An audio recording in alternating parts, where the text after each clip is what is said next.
Il faut que tu te poses les bonnes questions, celle de savoir pourquoi est-ce que je suis venu ici? Pourquoi je suis là? Il y a des gens qui se marient, qui ne savent pas pourquoi ils se sont mariés, pourquoi ils sont dans ce couple, dans ce foyer. C'est pourquoi dès que ça barde, la dame dit, je ne sais pas ce que j'y ai gagné. Et le monsieur dit, depuis que tu es là, tu ne m'as rien apporté. C'est parce que vous ne savez pas vous-même pourquoi vous êtes là. Le fait est que vous vous êtes mis ensemble pour que toi, le monsieur, tu apportes ce qu'il manque à madame et pour que madame t'apporte ce qui te manque toi. Mais madame veut penser beaucoup plus à elle sans pour autant penser à son homme. La chose la plus importante que vous devez retenir de cette vidéo, c'est que si vous tenez à ce que, en tout cas, que ça se passe bien, il faut que vous reteniez la phrase-ci. Aime ton prochain comme toi-même. Je répète cette phrase. Elle paraît très simple, vous la connaissez, mais je vais la répéter. Je l'ai déjà dit à un couple et ça a permis à les sortir de leur situation, bien sûr en associant Dieu, parce que c'est lui qui a initié la chose.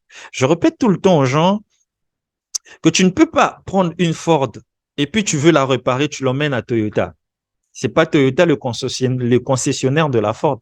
Tu vas prendre une Toyota, tu l'emmènes au concessionnaire des Audi. Si une Ford est en panne, tu l'amènes chez Ford. Ford a construit, a conçu et sait mieux réparer. Le mariage, c'est pas l'homme qui l'a conçu, c'est Dieu qui l'a conçu. Le premier mariage qui a eu lieu, il s'est fait dans le jardin d'Éden. En tant que coach, on vous donne des astuces quotidiennes pour maintenir la flamme, pour rendre votre mariage beaucoup plus étincelant, beaucoup plus intéressant. Mais on n'a pas la capacité de changer les comportements. C'est pourquoi on fait recours à cette troisième personne invisible de votre foyer, qui n'est autre que Dieu. Ça veut dire que lorsque vous commencez, vous devez avoir en tête la phrase « Aime ton prochain comme toi-même ». Il y a « Aime ton prochain » et puis ensuite « Comme toi-même ». Donc, tu dois d'abord t'aimer toi. Beaucoup de gens rentrent dans le foyer sans connaître qui ils sont réellement. Quel type de personnes elles sont? Quels sont leurs défauts? Quels sont leurs manquements? Quelles sont leurs faiblesses? Quelles sont leurs forces? Elles ne savent pas tout ça. Si vous ne connaissez pas ces choses-là, ne vous précipitez pas.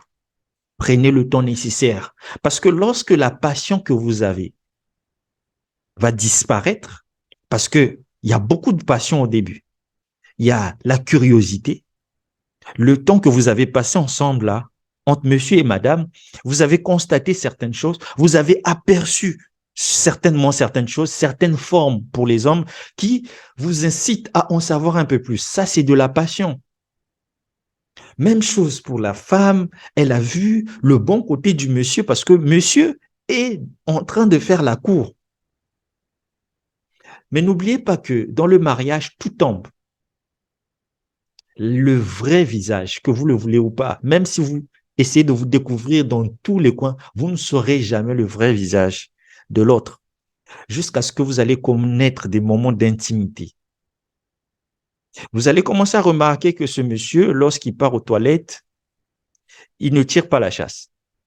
Vous allez commencer à remarquer que cette dame-ci, autant belle, elle n'aime pas se laver. Vous allez remarquer qu'elle ne connaît pas cuisiner. Il y a beaucoup de choses que vous avez déjà remarquées, mais il y a des choses subtiles que vous commencez à remarquer. Vous allez remarquer que l'autre a une certaine odeur corporelle qui ne vous plaît pas. L'intimité va ressortir beaucoup de choses. Et c'est là que votre mariage va connaître des tests.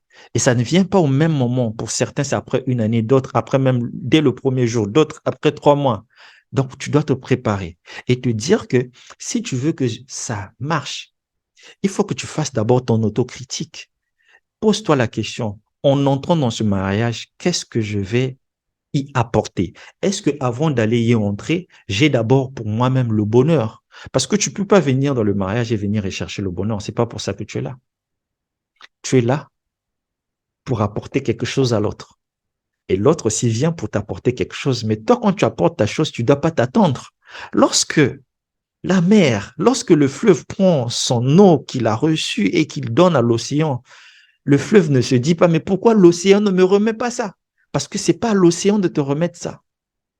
C'est le principe de la nature. Et si vous voulez pas vous tromper dans les choses de la vie, observez la nature. Si toi tu es venu en te disant que tu vas aimer ton prochain le plus proche c'est qui? C'est ta femme, c'est ton mari. Alors dis-toi bien qu'il y aura des difficultés, qu'il y aura des manquements, mais le mariage c'est bien. C'est bien, mais il y aura des soucis. Et pour vaincre ces soucis-là, dis-toi bien qu'il faut que tu aimes ton prochain comme toi-même. Cherche d'abord à te découvrir, à te connaître avant de chercher à connaître l'autre. Et cherche à connaître l'autre dans le foyer lorsque tu l'as déjà connu. Parce que quand tu connais l'autre dans les fréquentations, quand vous vous fréquentez en vue de vous marier, tu essaies de connaître l'autre dans le but de savoir si vous êtes compatible.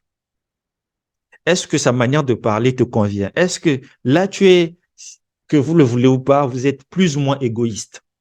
Ouais, parce que là, vous pensez à vous, vous pensez pas à elle. Mais lorsque vous vous décidez de faire de lui ou d'elle, votre femme, votre mari, tout égoïsme doit disparaître. Vous devez l'aimer comme vous-même. Mais vous ne pouvez pas aimer quelqu'un comme vous-même si vous ne vous aimez pas d'abord vous-même. Il y a des gens qui ne s'aiment pas, plein de complexes, plein, et ça transparaît quand votre partenaire voit ça. Vous ne dégagez pas de confiance et ça ne lui met pas en confiance. Comment il va vous aimer? Comment il va vous mettre à l'aise? Et c'est de là que viennent tous ces problèmes-là. Tout ce que vous entendez aujourd'hui, non, les femmes sont matérialistes et tout. Non, c'est pas ça. Le vrai souci, c'est au niveau du choix. Si tu sais pourquoi tu es là, tu ne demanderas pas une chose pour laquelle tu n'es pas là. Si tu dis que depuis que tu es là, tu n'as rien gagné, c'est que tu étais venu là pour gagner. Et donc, dès le début, tu as faussé. Or qu'on ne vient pas pour gagner. On emmène, on apporte quelque chose.